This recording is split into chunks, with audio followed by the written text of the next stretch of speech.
muslimat.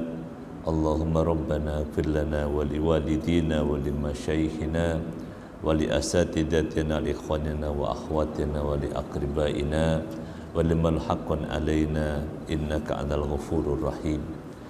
Bapak Ibu yang berbahagia, alhamdulillah kita bertemu kembali pada kesempatan kali ini. Di kesempatan pertama di bulan Syawal kita, maka kami ucapkan minal aidin wal faizin taqabbalallahu minkum jami'an. Dan kajian kita Sirah Nabawiyah masih memulai di peristiwa bulan Syawal pada tahun ketiga Hijriyah, yaitu peristiwa yang terjadi pada kira-kira kalau di zaman dulu itu masih sepekan setelah Idul Fitri. Jadi peristiwa ini keluarnya orang-orang kafir Makkah untuk menyerang Madinah, itu mereka berangkat pada tanggal 7 Syawal tahun ketiga Hijriyah. Kalau di kita masih belum selesai puasa Syawalnya, itu hari terakhir bulan Syawal, puasa Syawal. Tapi itu terjadilah. Jadi orang-orang Makkah yang dengan berbagai macam motivasi baik politik, ekonomi dan sebagainya, mereka keluar menyerang Madinah dengan kekuatan yang sangat besar, yaitu yang seperti diceritakan oleh paman Nabi Al-Abbas bin Abdul Muthalib yang menjadi informan Rasulullah di Makkah, sehingga meskipun Abu Al-Abbas ini pengen hijrah ke Madinah, Nabi mengharap agar anna maqamaka fi Makkah khairun, keberadaan engkau wahai Al-Abbas di Makkah itu lebih baik daripada hijrah ke Madinah, karena bisa memberikan informasi penting kepada Nabi tentang gerakan orang-orang Makkah, dan juga bisa menjadi tempat berlindungnya sebagian kaum muslimin yang tidak bisa hijrah ke Madinah. Itu mereka memanfaatkan keberadaan Al-Abbas bin Abdul Muthalib. Nah, informasi yang Al-Abbas sampaikan kepada Nabi ini sangat detail bahwa inna Quraisyan qad ajma'atil masira ilaika. Sesungguhnya orang-orang Quraisy telah bersepakat, mereka sudah berangkat untuk menuju ke Madinah, ke tempatmu. Fama kunta sani'an idza halau bika fasna'hu. Maka lakukanlah apa yang bisa engkau lakukan ketika nanti mereka sampai kepadamu. Wa qad tawajjau ilaika wa hum salasatu alafin. Mereka datang kepadamu dalam jumlah tidak kurang dari 3.000 orang. Wa qadu mi'atai farosin. Mereka membawa 200 ekor kuda. Jadi dari 3.000 pasukan itu ada 200 pasukan kuda. Wa fihim sab'u mi'ati dari'in. Dari 3.000 pasukan itu ada juga mereka membawa 700 baju besi, baju perang. Artinya mereka yang sudah siap untuk menyerang dengan menggunakan baju besi itu ada 700-an orang. Wasalasu alafi bairin. Dan mereka membawa ada 3.000 ekor onta. Jadi untuk baik logistik maupun kendaraan, onta memiliki fungsi itu. Jadi kalau perlu kendaraan maka onta dinaikin, tapi nanti kalau perlu makanan ontanya dipotong. Jadi mereka membawa ada 3.000 ekor onta. Wa au'abu minas silah, dan mereka menyiapkan membawa seluruh persenjataan yang mereka miliki. Bahkan dalam informasi tambahan yang disampaikan oleh Al-Abbas ini, mereka membawa serta istri-istrinya. Jadi istrinya mereka bawa untuk menjadi penyemangat, bahkan mereka juga membawa tim musik. Ada tim musik untuk menyemangati agar mereka tidak mundur dalam perang itu, mereka membawa ada kalau bahasa sekarang apa itu ya? Ada ini bawa tim musik gitu. Jadi mereka bawa itu. Ini informasi yang disampaikan oleh Al-Abbas paman Nabi kepada Rasulullah sallallahu alaihi wasallam dengan mengutus orang agar segera jalan lari ke Madinah, yang kalau pasukan perang ini kan jumlahnya banyak sehingga jalannya lambat. Jadi kalau orang jalan dalam jumlah besar, apalagi dengan membawa serta sekian banyak termasuk wanita, mereka jalannya lambat. Yang kalau ke Madinah rata-rata jalan secepat-cepatnya kalau rombongan itu 7 hari 7 malam. Tapi kalau orang jalan sendiri itu bisa dalam waktu 4 atau 5 hari kalau jalan sendiri. Nah, tapi kalau misalnya karena ada misi lain, itu bisa lebih cepat dari itu, mungkin 3 hari sudah nyampe. Kalau dulu ceritanya Ali bin Abi Thalib ketika hijrah jalan kaki Ali itu bisa hanya menempuh dalam waktu 5 hari. 5 hari itu jalan kaki sendirian Ali bin Abi Thalib dari Makkah ke Madinah. Nih, kalau utusan Al-Abbas ini bisa hanya 3 hari karena naik kuda. Maka dengan cepat memberikan informasi kepada Nabi tentang pergerakan orang-orang Quraisy Makkah di tanggal 7 Syawal tahun ketiga Hijriah. Informasi yang sudah sangat lengkap, tetapi Rasulullah Shallallahu Alaihi Wasallam setelah mendapatkan informasi itu pun ini enggak langsung percaya begitu saja. Maka Nabi Muhammad Shallallahu Alaihi Wasallam ketika mendapatkan informasi itu saat Nabi berada di Kuba, dapatnya Nabi sedang di luar Madinah, kalau sekarang masih dalam Madinah, sedang ada di Kuba, karena itu tempat yang paling dekat dari Madinah. Kalau melihat ada pergerakan orang dari Makkah, maka dilihat dari Kuba. Nah, Nabi Shallallahu Alaihi Wasallam untuk menguatkan informasi itu, jadi Rasulullah SAW mengirimkan Al-Habbab ibnul Mundir ibnul Jamuh, jadi untuk memastikan gerakan orang-orang kafir Makkah ini. Maka dengan kecerdasan Al-Habbab ibnul Mundir ini yang dengan cara dia menggembalakan ontanya. Jadi salah satu strategi jadi orang untuk jadi mata-mata itu ya perlu kecerdasan. Yang diantara yang dipakai kalau zaman dulu itu kalau jadi mata-mata yang ngangon kambing, ngangon onta, jadi pedagang itu kadang ada tugas lain menjadi tugas spionase. Makanya kalau dalam ilmu intelijen itu kan juga yang datang spionase atau mata-mata asing ke Indonesia bisa bentuknya macam-macam. Tidak harus dalam bentuk dia tentara, tidak harus. Bisa jadi misalnya peneliti, bisa jadi misalnya apalagi gitu ya. Itu bisa, mereka punya pekerjaan ganda. Di antaranya adalah untuk menjadi mata-mata. Nah, kalau Indonesia paling gampang dimata-matai. Apalagi warganya itu kan, dikasih beasiswa, disuruh nulis tentang Indonesia dan segala macam beluk-beluknya.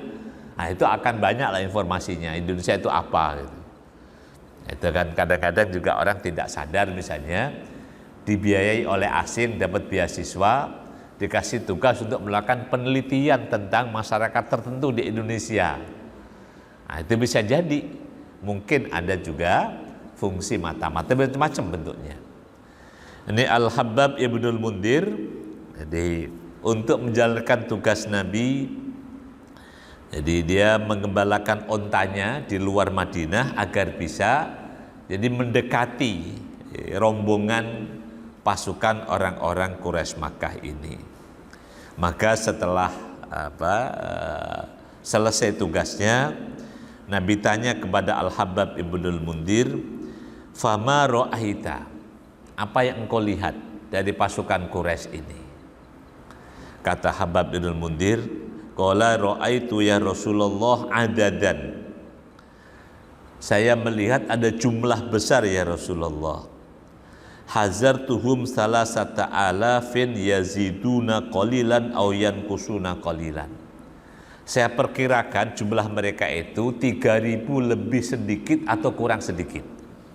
Jadi karena ngitungnya tidak pakai alat hitung seperti kalau sekarang pakai apa namanya. Nah, itu kalau yang dipakai di pramugari, kalau di pesawat nggak pakai mesin hitung begitu. Jadi ngitungnya pakai ngitung perkiraan. Tapi ini memerlukan kecerdasan cara menghitung. Nah, ini kalau dulu zaman perang Badar, Nabi menyimpulkan jumlah pasukan perawan kafir itu dengan menanyakan berapa ekor onta yang mereka potong setiap hari. Itu jadi informasi. Dibilang bahwa mereka motong ontanya setiap hari, kalau enggak 9 ya 10. Udah. Kira-kira jumlah mereka itu 1.000. Itu cara menghitung. Ini kata Habab bin Mundir. Jadi saya perkirakan mereka 3.000 lebih atau kurang sedikit. Dan kuda mereka ada 200-an, dan saya lihat juga ada ini pasukan yang sudah menggunakan baju besi, itu jumlahnya 700-an. Qala hal ra'aitah do'nan, apa kau melihat ada wanita dan anak-anak yang mereka bawa? Hal ra'aitah do'nan. Qala ra'aitun nisa ma'ahunna dafafu wal akbar. Kata Habab bin Mundir, saya melihat para wanita itu membawa alat musik, rebana dan kendang. Jadi musik zaman itu, jadi yang dipakai ya sampai hari ini juga, kalau yang dipakai untuk menyemangati dalam misalnya dalam sepak bola itu, yang dipakainya ya model kayak kendang atau apa itu drum gitu ya. Jadi nggak pakai suling, kalau pakai suling ngantuk nanti gitu kan. Jadi musiknya musik yang menyemangati. Jadi yang mereka bawa adalah rebana, ad-duf dan al-akbar. Faqala sallallahu aradna an yahridnal qauma wa yudzakkirnahum qatla badrin. Hakada ja'ani khobaruhum la tadkur min sya'nihim harfan hasbunallah wa ni'mal wakil Allahumma bika ajulu wa bika asulu. Mendengar informasi yang meyakinkan dari Al-Habab Ibnul Mundir, Nabi berkomentar bahwa para wanita itu menyemangati pasukan Quraisy Makkah dengan mengingatkan mereka pada peristiwa perang Badar. Jadi para wanita ini datang ikut bersama dalam pasukan Uhud, jadi untuk mengingatkan pasukan Quraisy ini bahwa mereka telah kehilangan orang-orang yang mereka banggakan di perang Badar.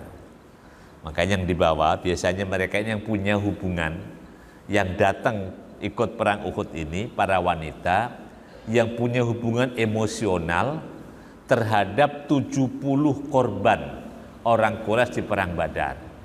Bisa jadi itu mereka anaknya, bisa jadi istrinya yang dulu keluarganya itu menjadi korban di perang Badar.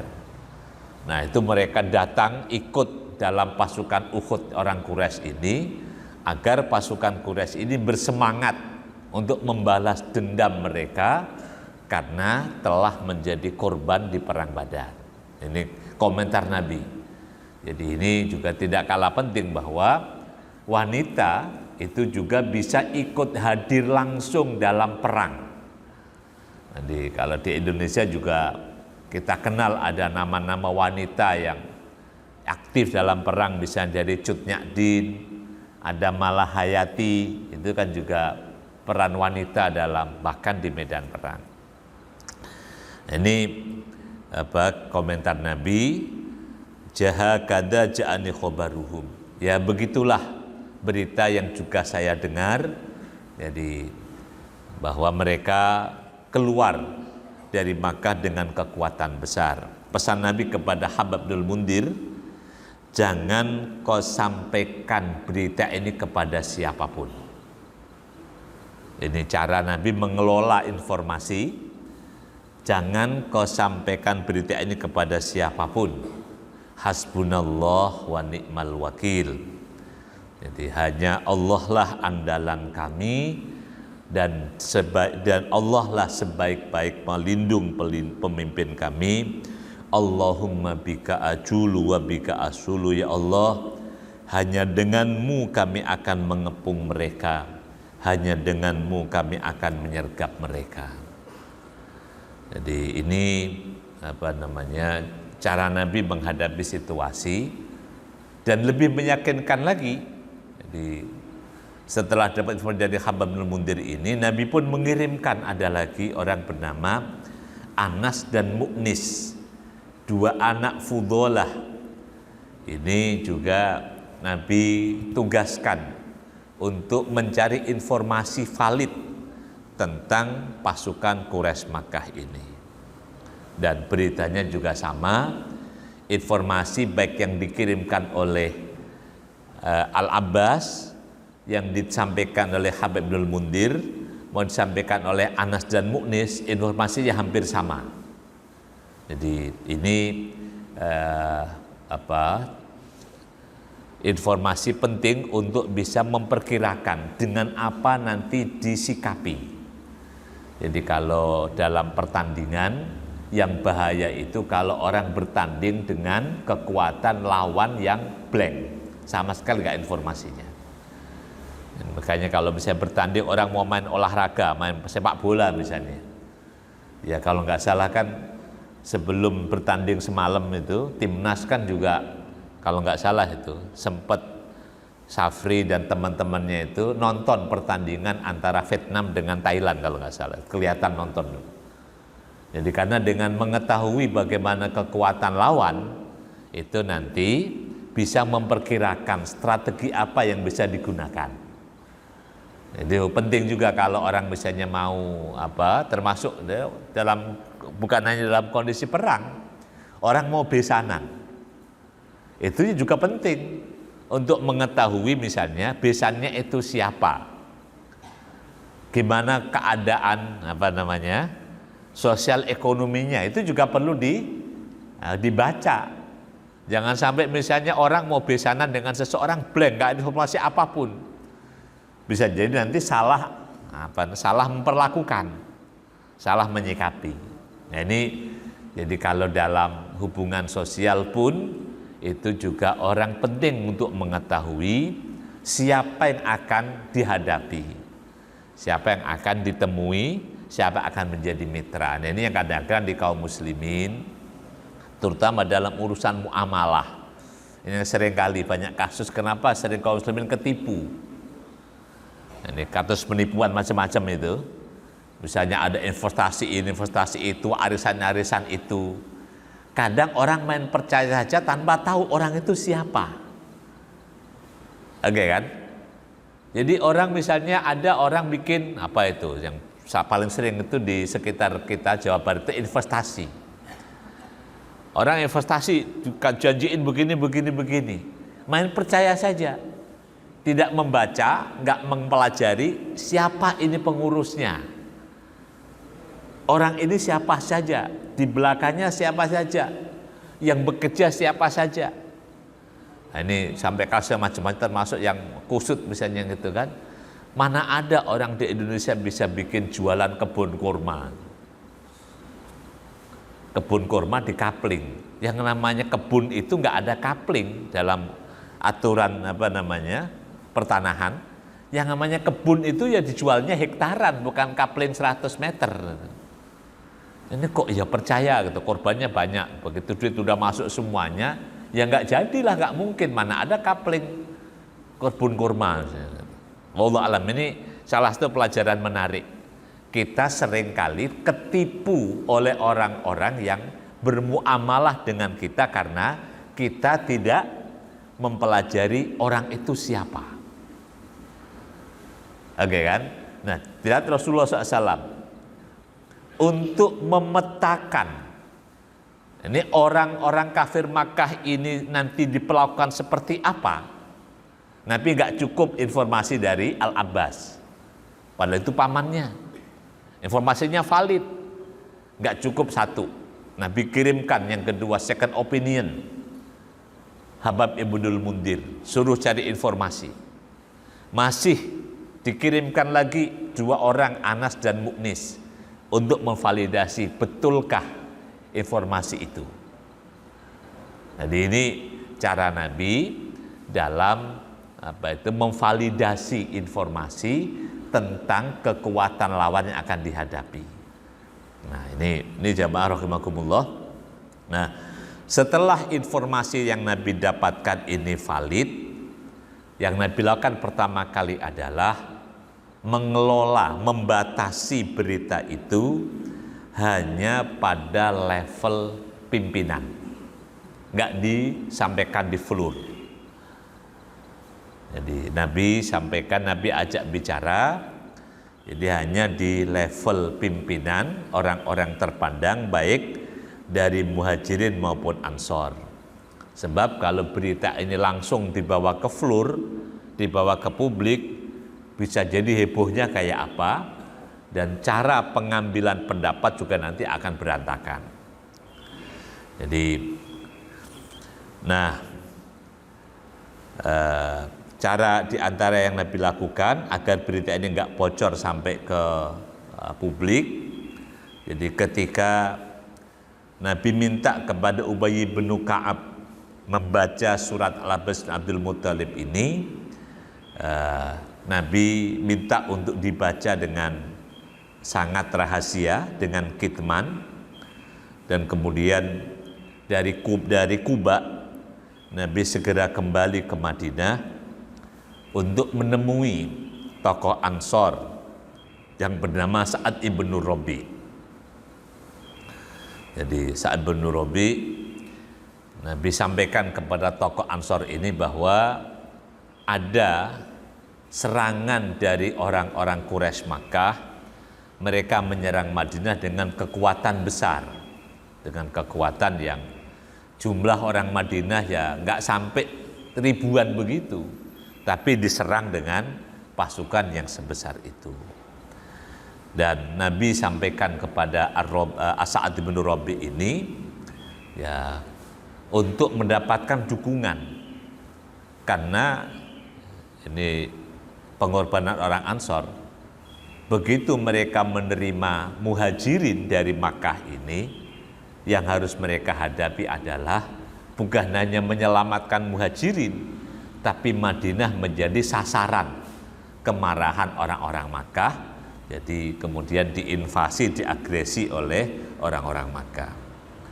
Maka setelah mendengar surat yang disampaikan oleh Al-Abbas, ya, disampaikan kepada Sa'ad bin Rabi, jadi kata Sa'ad bin Rabi, wallahi inilah arju an yakuna khairan. Saya berharap kepada Allah Subhanahu wa taala semoga kita baik-baik saja. Nabi minta kepada Sa'ad bin Rabi agar berita ini dikeep, disimpan, jangan sampai bocor keluar. Jadi, nah, tapi yang namanya berita sudah dibilangin untuk jangan sampai keluar. Begitu Nabi keluar dari rumah Sa'ad bin Rabi, nah, istri Sa'ad bin Rabi itu ternyata nguping. Jadi kata istri Sa'ad bin Rabi kepada Sa'ad bin Rabi, ma qala laka Rasulullah, apa yang tadi Rasulullah sampaikan kepadamu? Langsung suaminya ini Sa'ad bin Rabi langsung marah, faqala la ummalak anta wadhaka. Jadi ini kalimat marahnya orang Arab itu, la ummalak. Nah, la ummalak itu kalimat marah.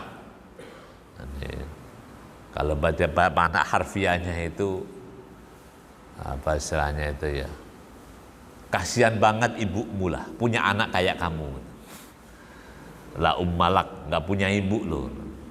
La ummalak. Jadi Sa'ad bin Rabi kesal sama istrinya, tapi istrinya mengatakan, qad sami'tu ma qala laka. Saya tahu apa yang tadi disampaikan kepadamu. Dia Maka Sa'ad bin Rabi' menyesal banget. Dia ucapkan innalillahi wa inna ilaihi raji'un.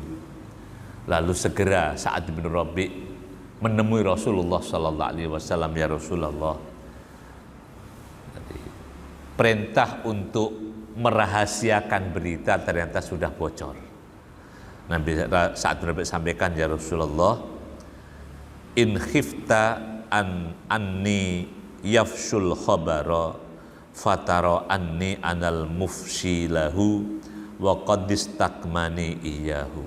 Ya Rasulullah, engkau telah memerintahkanku agar merahasiakan berita ini, tapi istri saya sudah mendengarnya. Saya sudah mendengarnya. Jadi ya mohon maaf yang sebesar-besarnya kalau nanti berita ini bocor. Nah, ini bocornya itu dari istri saya. Jadi keterbukaan sahabat Nabi, bukannya lempar batu sembunyi tangan.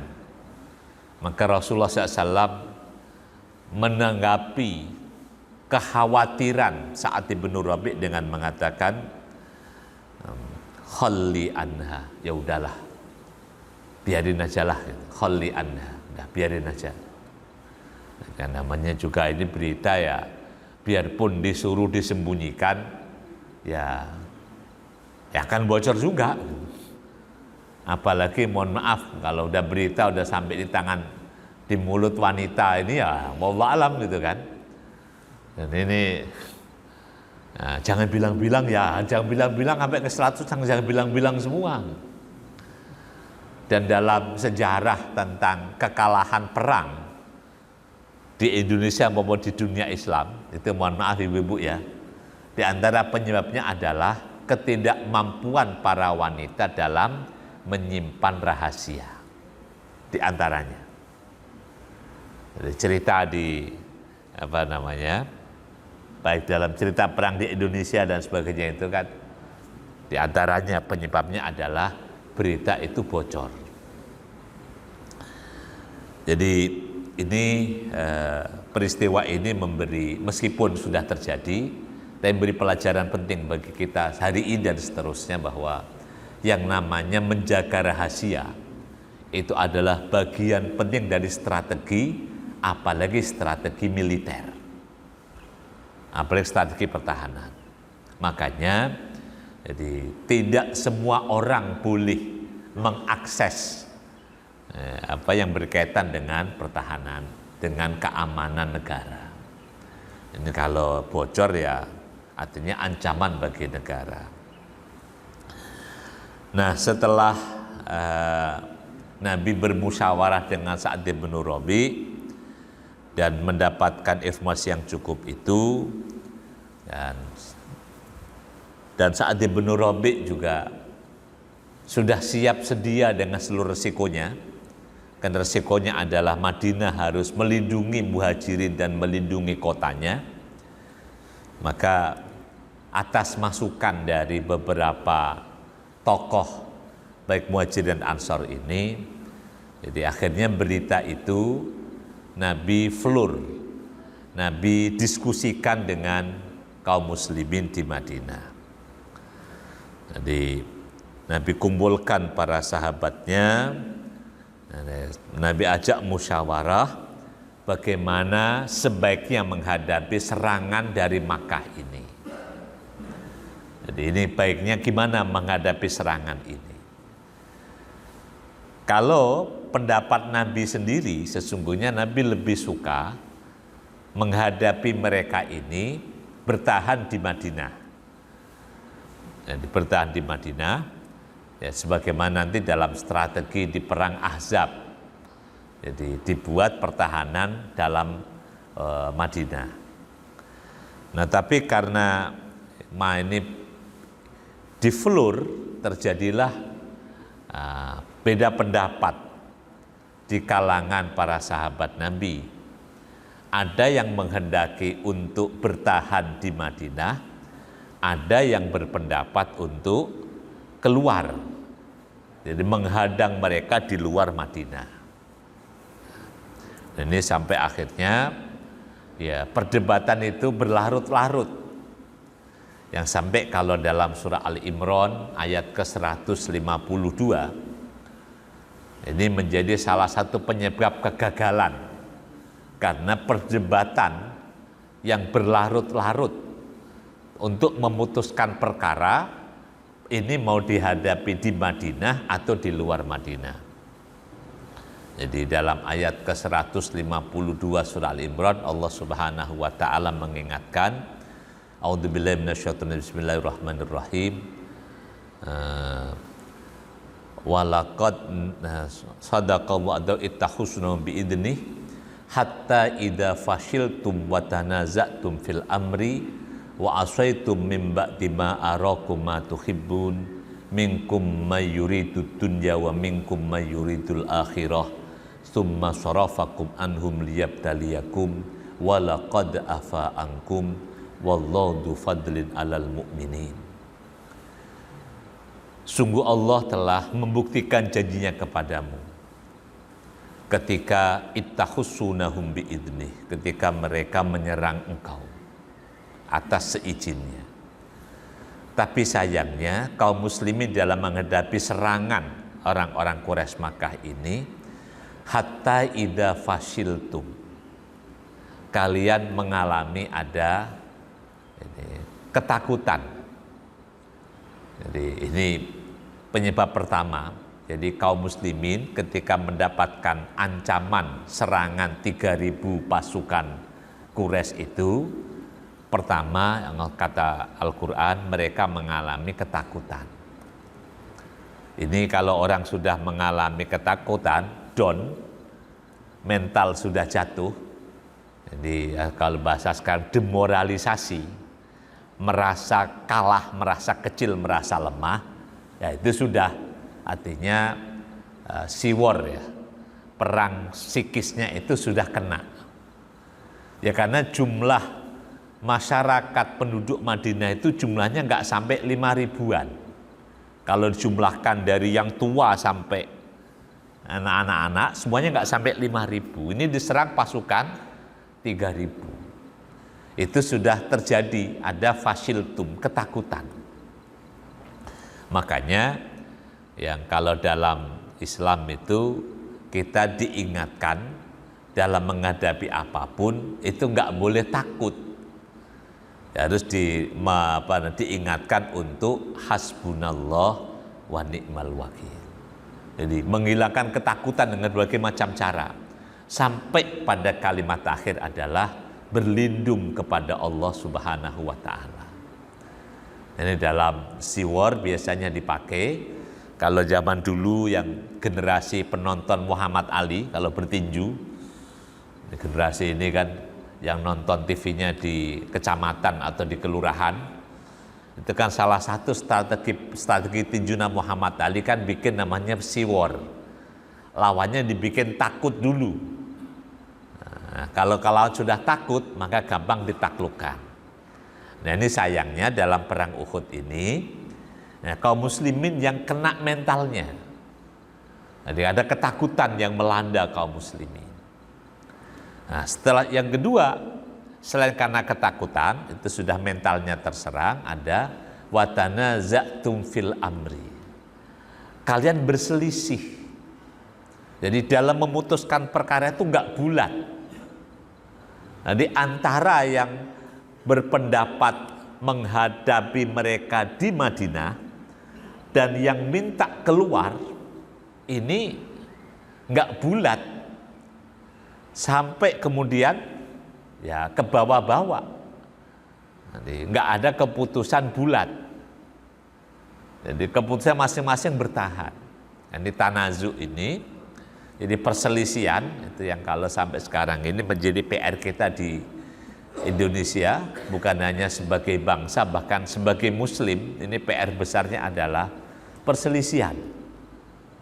Jadi kita misalnya kalau kita review, kita dari bangsa terjajah sampai ratusan tahun, karena kita nggak sempat untuk mengkonsolidasi menjadi satu kesatuan. Terpecah belah kan. ada kerajaan sana kerajaannya yang mudah diadu satu sama lain. Bahkan contoh yang paling dekat misalnya kerajaan Jawa yang dipecah oleh penjajah antara Kesultanan Jogja dengan Kesultanan Solo kan. Tadinya kan satu Pak ya, tapi oleh penjajah kan jadi pecah. Satu dimusuhi, satu dibela. Politik itu kan yang dipakai oleh penjajah sampai akhirnya bertahan bertahun-tahun. Kapan kita jadi merdeka? Ketika mulai ada kesadaran untuk menghilangkan tanazu, menghilangkan perselisihan. Jadi semuanya memang berbeda, tetapi kemudian dibuatlah agenda bersama yang dikenal dengan Sumpah Pemuda kan. Itu kalau mau kita review, ini yang disebutkan dalam Al-Quran, kenapa perang Uhud ini mengalami kegagalan. Yang keduanya karena perselisihan yang nggak selesai-selesai. Ini terjadi bukannya di dunia Islam. Sampai ada istilah kaum muslimin itu bersepakat atau tidak sepakat. Ini kacaunya gitu. Ini zaman saya sejak zaman dari masih belajar dulu ada istilah ittafaku ala alla yattafiku. Bersepakat atau tidak sepakat. Karena nggak ada agenda besar yang disepakati bersama. Akhirnya ya udah, sekarang dunia Islam tercerai-berai nggak karu-karuan. Nah, kalau di Indonesia kita punya sejarah indah. Setelah dijajah ratusan tahun, mulailah ada kesadaran untuk bersepakat. Maka karena kesepakatan Sumpah Pemuda, Allah berikan kesempatan. Nggak sampai 20 tahun setelah Sumpah Pemuda, 28, 45 ada kesempatan. Gitu kan? Akhirnya bisalah atas nama bangsa Indonesia. Coba kalau nggak ada Sumpah Pemuda, atas nama siapa? Kalau masing-masing berselisih, belum ada kesepakatan. Nah, itu report lagi, sudah atas bahasa Indonesia, udah merdeka, penjajahnya pergi, ribut lagi gitu. Akhirnya terlambat lagi lah kita jadi bangsa yang misalnya kalau kita merdeka ini bangsa-bangsa negara ketiga, misalnya kalau di sekitar kita kan Indonesia, Malaysia. Nah, kenapa kok sekarang kita jadi terbelakang? Kalau mau kita sadari ya, kita belum punya tujuan bersama yang mau dicapai itu apa. Masing-masing pada tujuan kelompoknya. Kelompok ini, kelompok ini, akhirnya nggak pernah selesai.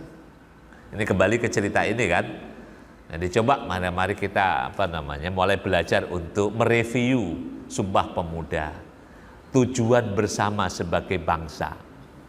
Ini kisah di perang Uhud. Ini ketika di Flur, ini terjadilah beda pendapat yang tidak pernah sependapat. Sampai dalam cerita itu, karena alot pendapat yang mau keluar atau mau bertahan, padahal Nabi tadinya pengen bertahan di Madinah, karena terutama orang-orang yang tidak ikut perang Badar, terutama ini, yang nggak ikut perang Badar itu tetap ngotot harus keluar. Nanti kata yang nggak ikut perang Badar,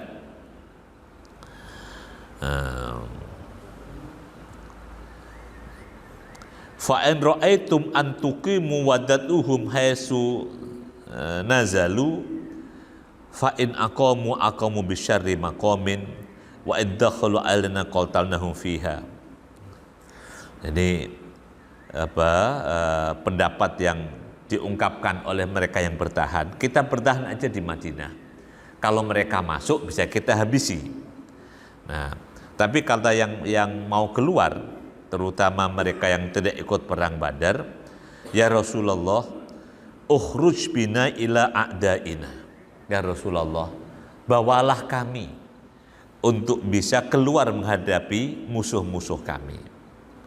Jadi mereka berdalih diantaranya bahwa orang-orang Ansor ketika berjanji berbaiat di Baiatul Aqobah untuk membela Rasul dan kaum muslimin ini menganggap kalau bertahan di Madinah itu dianggap tidak melakukan pembelaan. Ini menurut mereka, kan orang Ansar sudah berjanji mau membela Nabi. Nah kalau masih bertahan di Madinah, bentuk pembelaannya kayak apa? Kalau membela Nabi, ya harus menghadang musuh di luar Madinah. Nah kemudian sebagian orang muhajirin yang berpendapat bahwa mengamankan Madinah dari serangan orang-orang Makkah, agar orang Makkah ini, Quraisy Makkah nggak masuk ke Madinah, itu juga menjadi salah satu cara menjaga Madinah agar tidak menjadi kalau menurut mereka itu kalau sampai orang Makkah bisa masuk Madinah itu udah merasa menang. Jangan sampai orang Makkah itu udah merasa menang. Nah, terutama yang ketiga, mereka yang tidak ikut perang Badar ini, jadi mereka ingin membuktikan. Jadi semangat mereka dalam perang. Terutama jadi cerita tentang ghanimah di perang Badar. Nah, ghanimah di perang Badar itu kan cerita yang menggiurkan. Madinah ini kan sampai nanti tahun ke-6 Hijriah kondisi ekonomi lemah. Ekonominya berantakan. Nah, begitu ada kesempatan untuk mendapatkan ghanimah, cerita ghanimah di perang Badar itu masih terngiang-ngiang. Nah, yang bisa ikut dapat ghanimah ya memang yang keluar. Kalau yang bertahan di Madinah ya nggak dapat ghanimah. Tujuan itu juga kuat, agenda itu. Maka ya nggak bisa ditahan sampai pada pendapat umum orang-orang Madinah kala itu yang berkembang. Jadi kalau sampai orang Makkah bisa mendekati Madinah, artinya orang Madinah itu sudah kalah. Itu dikembangkan ide itu sehingga ya Nabi yang tadinya berpendapat bertahan di Madinah, ya lama-lama nggak punya suara, nggak punya pendukung, sampai akhirnya karena ini makin kuat yang menghendaki keluar Madinah, maka Nabi tinggalkan forum di masjid itu, Nabi masuk rumah dan kemudian Nabi menggunakan baju perangnya. Artinya Nabi siap berangkat keluar Madinah. Nah, setelah pakai baju perang baru para sahabat tersadar bahwa pendapat mereka ini berbeda dengan pendapat Nabi. Jadi ketika sudah melihat Nabi pakai baju perang, baru mereka ya lalu mengatakan, jadi ya Rasulullah, kalimatnya mana ini?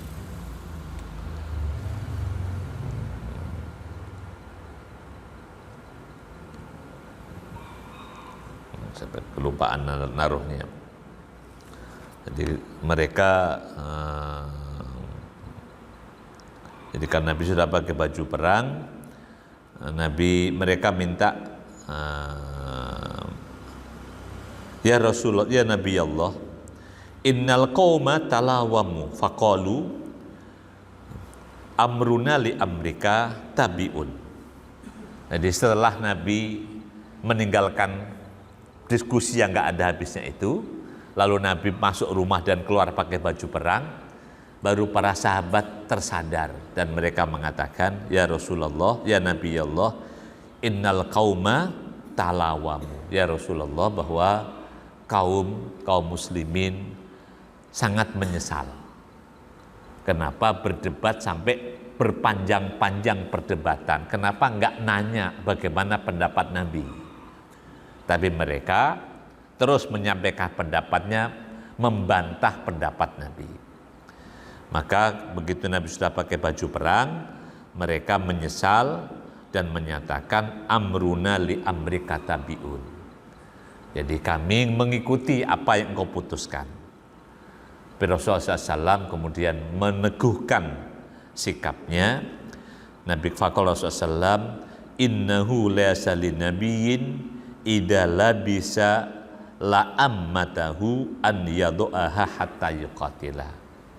Sesungguhnya tidak ada bagi seorang nabi yang sudah mengenakan baju perangnya untuk membuka kembali sebelum berperang. Jadi kalau udah pakai baju perang, ya pantang dibuka kalau enggak terjun ke medan perang. Inilah yang kemudian menjadi keputusan yang tidak bulat. Nabi mengikuti pendapat mereka, tapi juga di kaum muslimin enggak bulat juga. Karena mereka tahu bahwa pendapat yang kuat itu pada akhirnya bukanlah pendapat Nabi, tapi pendapat yang dimotori oleh mereka, terutama yang tidak ikut dalam perang Badar. Nah, sampai akhirnya ya, karena konsolidasinya ini nggak utuh, maka saat keluar dari Madinah menuju ke Uhud, itu pun kemudian telah terjadi ada apa sekarang istilahnya itu desersi. Jadi karena keputusannya nggak bulat, jadi saat berangkat dari Madinah menuju ke Uhud, ya ada yang kemudian mengalami demoralisasi sampai desersi. Demikian insya Allah pagi hari ini sampai pada musyawarah Nabi dengan para sahabatnya, dan ini salah satu pelajaran bagi kita tentang pertama mengelola informasi, memvalidasi informasi, dan kedua bagaimana adab bermusyawarah. Nah, sebaiknya dalam bermusyawarah, kalau di dalam adab Indonesia disebut dengan musyawarah mufakat. Musyawarah itu untuk menghasilkan kata mufakat. Jadi mufakat itu adalah bahasa Arab dari kata muwafaqah. Artinya yang tadinya tidak sependapat, begitu sudah proses musyawarah artinya sependapat. Maka disebut dengan musyawarah mufakat. Dan mufakat itu sikap orang yang tadinya tidak sependapat, akhirnya kemudian setelah proses diskusi, akhirnya sependapat. Wallahu a'lam bishawab. Nah, ini sayangnya dalam musyawarah perang Uhud tidak terjadi mufakat. Musyawarah berlangsung, tapi yang terjadi ada kesan pemaksaan kehendak, sehingga hasilnya ya kurang bagus. Wallahu a'lam bishawab. Ini yang dapat kami sampaikan pada kesempatan pagi ini. Insya Allah lain waktu lanjutkan pada perjalanan keluar Madinah.